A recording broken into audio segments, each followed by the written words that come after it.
Hey everybody, and we're back to Realms of the Haunting. So, in case you've forgotten, we've released the big giant statue thing, and now we're going to get the key for that door that was on the right. So I'm just going through here and clearing out the enemies, so you don't have to do it later. Some strange symbol by the looks of it. Some strange symbol by the looks of it.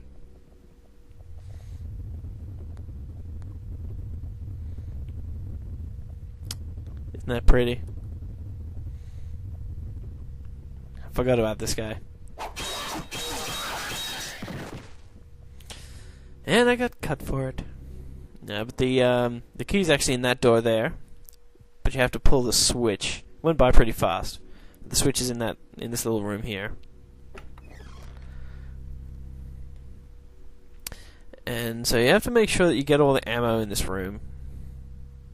And I guess you can come back here, but that's a chore. And because of the way the 3D is done, you really have to look at these boxes from all angles to make sure you didn't miss anything. Because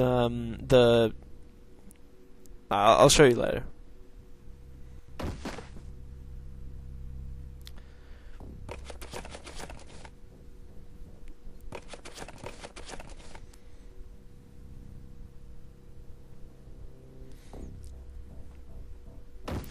Yeah, because because of the way the camera actually looks down, all it actually does is it expands the viewing angle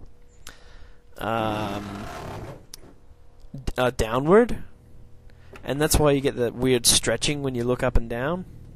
They used to do the same thing in the build engine, the one used for Duke Nukem and Blood. Forgot about that guy too. And he cut me as well.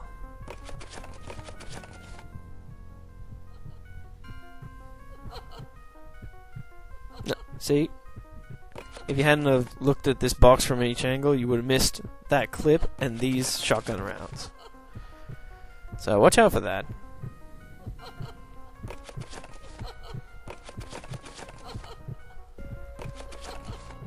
This is one of the freakiest sounds ever.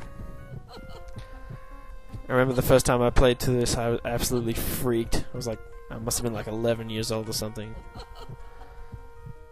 I was in my room at night, and it was all dark, and it just scared the shit out of me.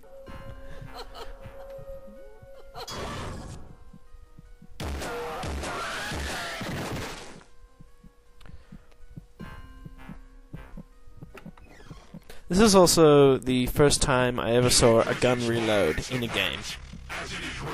I love this.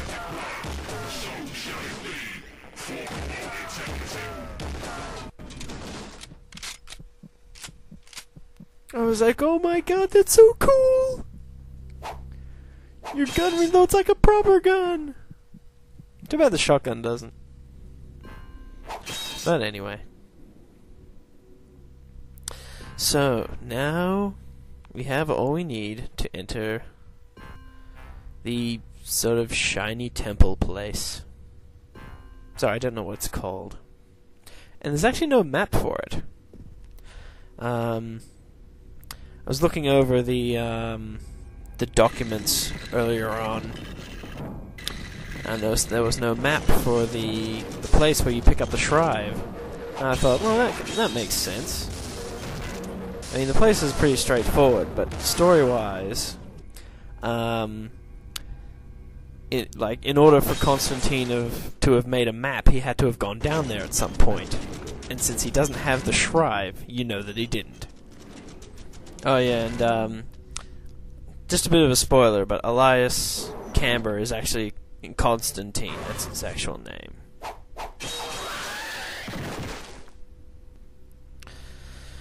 And believe it or not, you can actually read that writing on the door. And you'll come across that kind of stuff, throughout the game, and it just adds to the atmosphere.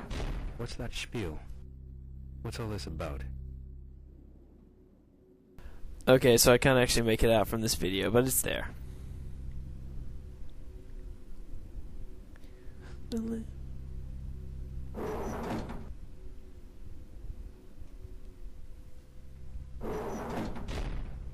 I like to shut the doors myself, because otherwise they close on their own and it's kind of creepy.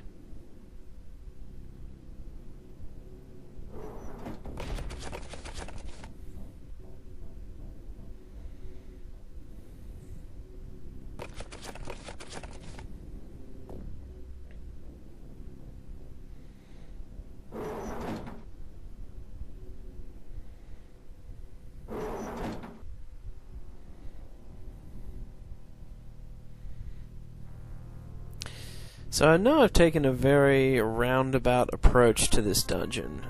I hope you guys can, yeah, there's actually a secret passage through there. So I hope you guys can, sort of figure it out. I mean, it's not as it really isn't that confusing. Most of the areas are interlinked between one another. Like here, this leads back to the main hall. So now I'm just going to show you some of the videos of what happens if you're not marked for the Shrive.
So it gives you one warning? Bone. Looks human. Now most games were ended at that, but not Realms.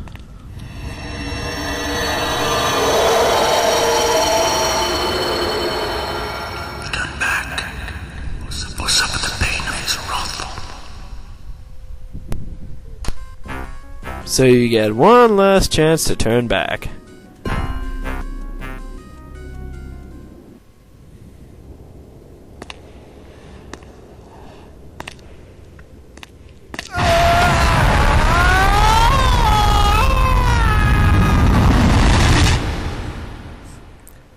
Okay, that scream was kind of weak.